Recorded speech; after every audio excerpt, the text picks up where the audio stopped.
भारतीय जारियत, भारतीय गरूर खाक में मिला दिया। भारत ने सीज़फायर की भीख किससे मांगी? भारत बौखलाहट का शिकार हो गया। भारत भीख मांग रहा है, मोदी सरकार भी भीख मांग रहा है। मोदी तो गए। सियासी मैदान की हर बड़ी खबर से आगाह रहने के लिए हमारे चैनल आजाद सियासत को सब्सक्राइब करें और बेल आइकन को प्रेस करें। जी अस्सलाम वालेकुम और अल्लाह अकबर, नस्रुल्लाह मिनल वल फतिल करीब। और अल्हम्दुलिल्लाह 60 साल के बाद 1965 के बाद 2025 में पाक अफवाज पाकिस्तान ने भारतीय जारियत, भारतीय गरूर खाक में मिला दिया। जी हाँ, अल्हम्दुलिल्लाह अल्हम्दुलिल्लाह अल्हम्दुलिल्लाह पाकिस्तान ये जंग जीत चुका है और इसका पूरा क्लेम जो है वो पूरी दुनिया कर रही है और भारत को निश्तो नाबूद कर दिया है। और इस वक्त जो है भारत में सिर्फ मातम बिछा हुआ है और मोदी तो गए हो, यानी कि जैसे कहते हैं ना कि मोदी तो गए हो, बिल्कुल ही तो मोदी बिल्कुल फारिग हो चुका है। इंडियन मीडिया रो रहा है, चीखो पुकार कर रहा है कि सीज फायर कैसे कर सकते हैं, क्योंकि सीज फायर भारत ने की है, पाकिस्तान ने नहीं की है। और भारत को जो है वाज़ेह पैगाम भेजा गया है कि ये पाकिस्तान अफवाज हैं, ये पाकिस्तान मिलिट्री है, ये पाकिस्तान एयरफोर्स है। और ये जो शाहीनों जो जिस तरीके से पाकिस्तान शाहीनों ने भारतीयों को नोचा है, तो वो अभी तक उस सदमे से नहीं निकल रहे। और आप जाके उनकी ब्रीफिंग सुने जो मिनिस्ट्रीज ऑफ एक्सटर्नल अफेयर्स की है, जो आगे उन्होंने एक जो है वो मुस्लिम जो है कर्नल बिठाई थी सोफिया कुरैशी, उसने आज एडमिट किया है कि हाँ जी, हम पाकिस्तान ने भारत के 26 शहरों पर हमले किए और हम बेबस है। उनकी जो एयर कमांडर थी जो व्योमिका सिंह थी, जो एक सिख थी, उसको आगे किया था। यानी कि बहुत ही एक ऐसा मैसेज दिया था कि हम मुस्लिम खातून और सिख खातून को आगे करके जो है वो पाकिस्तान को जवाब देंगे। लेकिन उन्होंने एतराफ़ किया है कि भारत ये जंग हार चुका है और भारत जो है वो सीज़ फायर के लिए तैयार है। जी हाँ, हम तो 22 अप्रैल से कह रहे थे, जब पहले दिन से उन्होंने इल्ज़ाम लगाया था, तो हमने कहा जंग कोई ऑप्शन नहीं है, जंग ना करना, जंग ना करना। और अगर गलती से पाकिस्तान पर हमला हुआ तो फिर हम अपने हिसाब से देंगे। तो उस पर आर्मी चीफ का भी वाज़ेह पैगाम था, DGISPR का भी वाज़ेह पैगाम था कि हम जो जवाब देंगे तो फिर कोई ये नहीं कहेगा कि ये पाकिस्तान ने जवाब दिया है। तो अल्हम्दुलिल्लाह पाकिस्तान ने 1965 में जो भारत के ऊपर जो एक बर्तरी हासिल की थी, एक जंग जीती थी, तो 2025 के बाद भी पाकिस्तान 2025 में भी जो 60 साल के बाद जो जंग जीती है, उस पर पूरी कौम जो है फख्र से है। और इसका पूरा का पूरा क्रेडिट जाता है पाकिस्तान की पॉलिटिकल लीडरशिप को। Asif Ali Zardari president, prime minister Shehbaz Sharif, chief of the army staff अपना general Asim Munir sahab, and air chief Zaheer Ahmed Babar and अपना जो है नेवल चीफ को। जी हाँ, ये तमाम अफवाज को ये जाता है, पाकिस्तान के हर उस सबूत को जाता है, हर उस बेटे को जाता है जिसने अपनी कौम के लिए, अपनी ज़मीन माँ के लिए जो है पूरे भारत के नापाक अज़ाइम को जो है निश्तो नाबूद कर दिया है। तो मैं यहाँ पे आपको कुछ ना इंटरनल स्टोरीज भी बताता हुआ चलता हूँ कि ये प्लान क्या था। जी हाँ, ये प्लान क्या था और ये भारत ने क्यों हमले करने की सोची थी।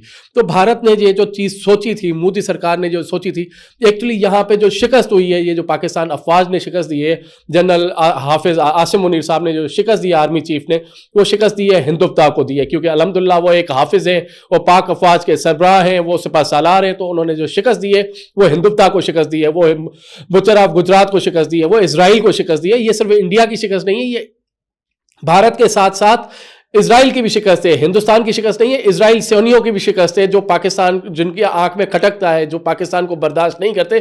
क्योंकि पाकिस्तान अफवाज मुनज़्ज़म है, पाकिस्तान एक न्यूक्लियर मुस्लिम वाहिद स्टेट है जो इनको नहीं भाती। तो वो उसके खिलाफ जो है हर वो मनफी काम करते हैं, प्रोपेगेंडा करते हैं, साजिश करते हैं, जारियत करते हैं, आबी जारियत से लेके हर जारियत करते हैं। तो पाकिस्तान ने अल्हम्दुलिल्लाह ये जंग जीत ली है, भारत सीज़ फायर पे मान गया है।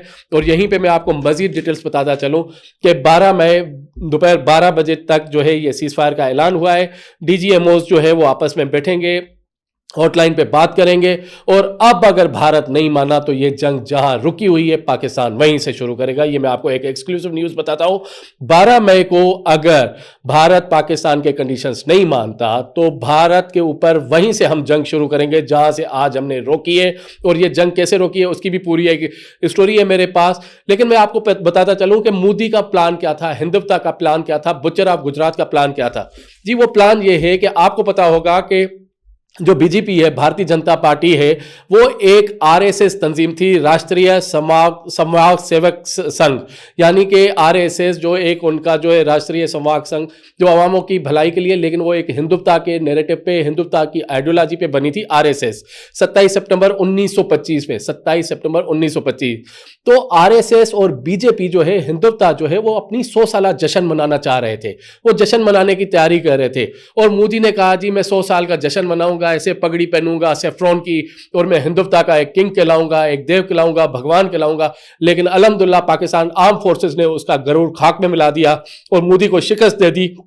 और ये शिकस्त सिर्फ मोदी को नहीं है, ये शिकस्त जो है वो हिंदुत्व को है, वो जो रिलीजियस एक्सट्रीमिस्ट हैं जैसे कि इजराइल जायोनिस्ट हैं उनको शिकस्त है, ये हिंदुओं को, जो एक्सट्रीम हिंदू हैं उनको शिकस्त है। तो ये इस वक्त जो है, जो लिबरल प्रोग्रेसिव इंडिया था वो परेशान है कि मोदी ने ये उनके साथ क्या किया है। उनकी पूरी मीडिया दाव पे लगवा दी, उसका कोई एतबार करने के लिए तैयार नहीं है। आरएसएस के जो रिलीजियस ऑर्थोडॉक्स जो लीडर्स थे हिंदुत्व के, मोदी, अमित शाह, अजित डोवल, राजनाथ सिंह, दीगर जो बिलीव करते थे मारो मारो मारो, तो उनकी जो 100 साला सेलिब्रेशंस थी आरएसएस की, हिंदुत्व की, वो पाकिस्तान ने उनको मिट्टी में मिला दिया है, उसको निश्तो नाबूद कर दिया है उस सेलिब्रेशंस को। और ये उसका प्लान था मोदी का कि वो ये हमला क्यों करना चाहता था, ये फॉल्स फ्लैग ऑपरेशंस का ड्रामा उसने क्यों रचाया और ये जारियत पाकिस्तान के ऊपर क्यों की। तो अब जो है वो आपको पता है कि जैसे कि सीज फायर का ऐलान जो है वो अमेरिकी सदर डोनाल्ड ट्रंप की तरफ से किया गया है, मार्क रूबियो की स्टेटमेंट्स आ चुकी हैं, उसमें यह कहा गया है कि जी अब पाकिस्तान जो है, पाकिस्तान का एक अपर हैंड है, जो बीबीसी भी कह रहा है, जो इंटरनेशनल जरीदे भी कह रहे हैं। तो पाकिस्तान ये जंग जीता हुआ है क्योंकि पाकिस्तान ने इंडिया को 5 महाजों पे शिकस्त दी है, जो कल भी मैंने आपको बताई थी। पहला महाज था परसेप्शन एंड नैरेटिव का at the diplomatic forums and international forums का, दूसरी थी एयरफोर्स पाक फजाइया ने जिस तरीके से उनको घर में घुस के मारा है, जिस तरीके से मिसाइलों से उससे मारा है। फिर था एयर डिफेंस सिस्टम के, उनके जो है वो जो है 100 के करीब जो है ड्रोन नाकारा बना के गिरा दिए और वो ड्रोन से कंटिन्यूसली हमला करना चाहते थे। दूसरा चौथे नंबर पे था line of control and working boundary, Sialkot पे जिस तरीके से उन्होंने मिलिट्री चढ़ाई की थी, जारियत की थी, तो पाक मिलिट्री ने उनको जवाब दिया और वो सफ़ेद झंडे लहरा के भागे हैं वहाँ से। पांचवा और आखिरी जो फ्रंट था वो महाज था मीडिया का, जो इंडियन मीडिया बुरे तरीके से एक्सपोज हुई। आपको पता है ना कि 2 दिन पहले वो क्या खबरें चला रहे थे जी, कराची पे भारतीय नेवी ने कब्जा कर लिया है, लाहौर पे भारतीय फौज ने कब्जा कर लिया है, इस्लामाबाद में भारतीय एयरफोर्स ने कब्जा कर लिया है। और उनके जितने ये जाली 2 नंबर सहाफत के नाम पे लानत जैसे एंकर्स थे, जो सहाफ़ी हैं भारत के, जो टीवी चैनल्स हैं, वो इस वक्त रो रहे हैं, मातम मना रहे हैं, सिर्फ मातम मना रहे हैं। तो ये उनका जो है वो प्लान था आरएसएस का, जो पाक अफवाज ने, और इस प्लान को जो है वो पाकिस्तान ने जिस तरीके से डिफ्यूज़ किया है, 100 साल सेलिब्रेशंस के ऊपर जिस तरीके से पानी फेरा है, तो मोदी इस वक्त बिल्कुल ही बौखलाहट का शिकार है, पागलपन के ऊपर बन चुका है। तो उसको समझ नहीं आ रही कि उसके साथ हुआ क्या है। जी हाँ, और अब आपको हम बताते हुए चलते हैं, यहाँ पे एक और स्टोरी है, बड़ी इंटरेस्टिंग है कि ये जो सीज फायर हुआ है जिसपे भारत मानने के लिए तैयार नहीं था। भारत कहता था कि दहशतगर्दों से बात नहीं हो सकती, दहशतगर्दी और बातचीत साथ नहीं हो सकती, टेररिज्म एंड टॉक्स साथ नहीं हो सकते। तो वो क्यों माना है, वो इंटरनेशनल प्लेयर्स के आगे क्यों झुका है, और वो क्यों पाकिस्तान के साथ अब बात भी करना चाहता है, पाकिस्तान के तल्ले मिलते भी करना चाहता है और पाकिस्तान की हर कंडीशन मानना चाहता है। क्योंकि भारत को जो आज मार पड़ी है पाकिस्तान एयरफोर्स से, जिसका सारा का सारा सहरा जाता है आर्मी चीफ सैयद आसिम मुनीर और एयर चीफ जो है हमारे ज़हीर अहमद बाबर एयर चीफ जो है उनके लिए, क्योंकि army chief and air chief गुज़िश्ता कई दिनों से, कई रातों से वो एयर हेडक्वार्टर्स में ही साथ रहे, तमाम ऑपरेशंस एंड तमाम कमांड सेंटर को जो है उन्होंने खुद लुक आफ्टर किया। तो मैं आपको बताता हूँ कि ये जो हमारे पास इनसाइड डिटेल्स आ रही हैं और इसकी जो तस्दीक भी कर रहा है वो जो है CNN तस्दीक कर रहा है, उसकी भी डिटेल्स मजीद बता रहा हूँ कि भारत जो है वो पाकिस्तान के साथ सीज फायर पे कैसे राजी हुआ, भारत ने सीज फायर की भीख किससे मांगी, किस तरीके से मांगी, तो उसका जो है वो कैसे मुमकिन हुआ, उसकी डिटेल्स ये हैं कि जी CNN के इंटरनेशनल डिप्लोमेटिक एडिटर हैं जी, बहुत बड़ी टॉप चीज़ है, वो बहुत बड़े जय्यद सहाफ़ी हैं निक रॉबर्टसन, वो लिखते हैं, वो बताते हैं कि जी अमेरिकी कि इंडिया ने जो है वो यूएस को कहा कि Pakistan is striking, Pakistan air force बहुत मारा है। और जैसे कि उनके स्पोक्स पर्सन भी बता चुके, भारतीय मीडिया भी बता चुकी,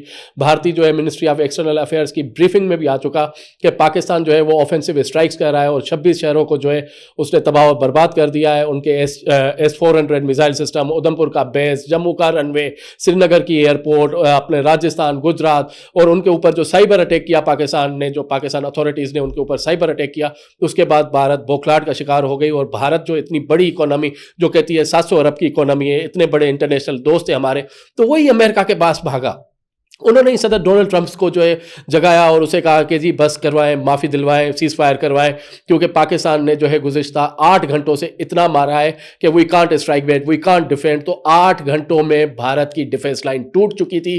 भारत कोई डिफेंस नहीं कर सक रहा था, क्योंकि उसने एक जारियत की, पाकिस्तान के 3 एयरबेस को जो है हमला करने की कोशिश की, जो अल्हम्दुलिल्लाह रात के 2-2:30 बजे जो है पाकिस्तान एयरफोर्स और पाकिस्तान आर्म फोर्सेस ने नाकाम बनाए, सारे मिसाइल्स उनके जो है इंटरसेप्ट कर लिए।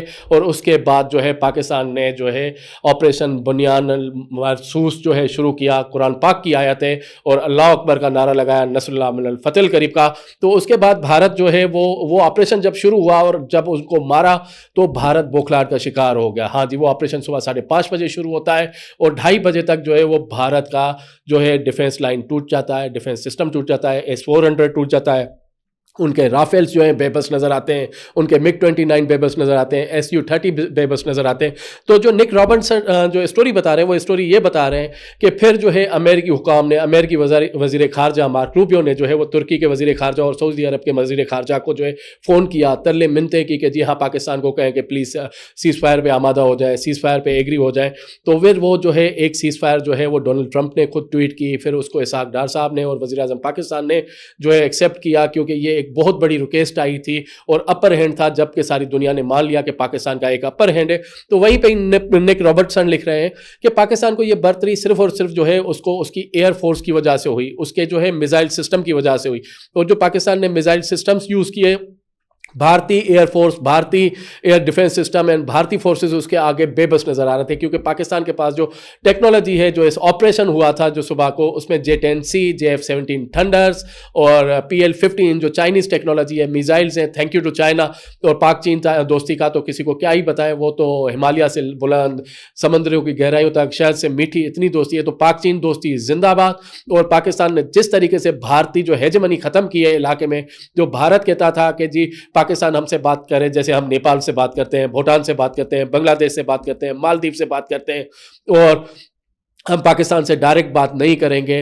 तो मैं आपको बताता हुआ चलूं कि अब भारत 2016 में जो फरवरी में भारत ने पाकिस्तान से बायलैटरल टॉक्स का जो सिलसिला तोड़ा था, अब उसके लिए भारत भीख मांग रहा है, मोदी सरकार भीख मांग रहा है कि जी हम डायलॉग करने के लिए तैयार हैं, हम बातचीत करने के लिए तैयार हैं, हम जो है वो इंडस वाटर ट्रीटी पे भी बात करने के लिए तैयार हैं, हम जो है वो आपसे हर उस पर तैयार हैं, हम आपको जो है वो हमले हुए हैं, जो फॉल्स फ्लैग ऑपरेशंस किए, उस पर भी हम आपसे बातचीत तैयार करने के लिए तैयार हैं। तो पाकिस्तान ने ये डे 1 से उनको ऑप्शंस दिए हुए थे। तो आगे जो है वो निक रॉबर्टसन मजीद जो स्टोरी बता रहे हैं कि उसमें जो है पूरी दुनिया ने कोशिश की थी कि किसी तरीके से सीज फायर हो जाए, लेकिन भारत पहले नहीं मान रहा था। जब भारत को पाकिस्तान एयरफोर्स की तरफ से मार पड़ी और लंबी मार पड़ी, कोई 8 घंटों तक मार पड़ी, उसके बाद भारत के होश जो है वो बौखला गया और भारत जो है पीछे हट गया और दुम दबा कर कहते हैं ना जिसको, भाग गया। तो ये भारत के लिए बहुत ही एक बड़ा रसवाई का दिन है। और इस दिन को जो है वो पाकिस्तान 1965 के बाद 2025 में 60 साल के बाद सेलिब्रेट कर रहा है और पूरा कौम जो है इस वक्त जश्न मना रही है, अल्लाह अकबर के नारे लगा रही है। उसमें जो है पूरी कौम जो है वो अपना नसरुल्लाह मिनल फतिल करीब के नारे लगा रही है। पूरी कौम जो है इस वक्त जो है पाकिस्तान आर्म फोर्सेस के जो है वो शुक्रगुजार है और पूरी आर्म फोर्सेस में जनरल आसिम मुनीर सिपहसालार के लिए जो है स्पेशल दुआएं, स्पेशल शुक्रिया और उसको सलाम पेश कर रही है पाकिस्तान आर्म फोर्सेस को।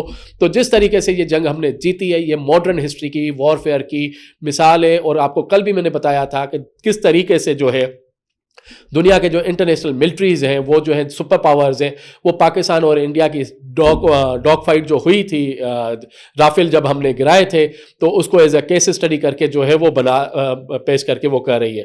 तो ये अब जो सीज फायर हुआ है वो सीज फायर है 12 मई दोपहर 12 तक। 12 मई को जो है दोपहर 12 बजे पाकिस्तान इंडिया के DGMOs बात करेंगे। अगर इंडिया अब बाज नहीं आया या कोई जारियत की, तो पाकिस्तान ने ये जंग जहाँ पे रोकी है वहीं से शुरू करेगा और इंडिया को मुकम्मल सबक सिखाएगा।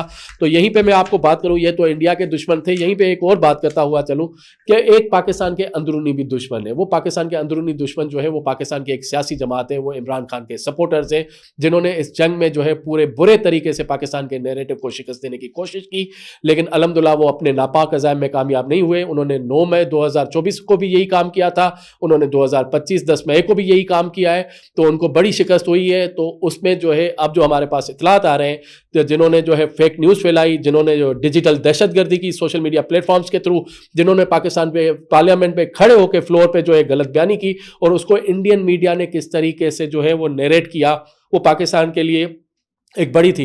तो भारत को तो शिकस्त आ चुकी है। अब जो है पाकिस्तान के अंदर जो अंदरूनी जो पाकिस्तान के जो मुखालिफ हैं, जो पाकिस्तान के अंदर डिजिटल दहशतगर्द हैं, अफसोस से कहना पड़ा है वो डिजिटल दहशतगर्द ज़्यादातर जो हिमायत करते हैं वो इमरान खान की करते हैं, पाकिस्तान तहरीक इंसाफ की करते हैं। तो अब पाकिस्तान तहरीक इंसाफ को जो है एक क्लियर अपनी विजन और सोच के साथ आना पड़ेगा कि उनकी लीडरशिप क्या चाहती है, उनका वर्कर सपोर्टर वोटर क्या चाहता है, क्योंकि इनफ इज़ इनफ। अब किसी को नहीं छोड़ा जाएगा। पाकिस्तान अल्हम्दुलिल्लाह अब जो है वो एक अपर हैंड है, इंडिया से हम जंग जीत चुके हैं। इकोनॉमिक जो है हम महाजों पे बहुत ही स्ट्रांग है, पाकिस्तान की इकोनॉमी बहुत ही स्ट्रांग हो रही है, बिजली सस्ती हो रही है, आवाम को रिलीफ मिल रहा है, और आगे भी बहुत सारे रिलीफ है। तो इंशाल्लाह पाकिस्तान में बहुत अच्छे दिन आने वाले हैं। शुक्रिया।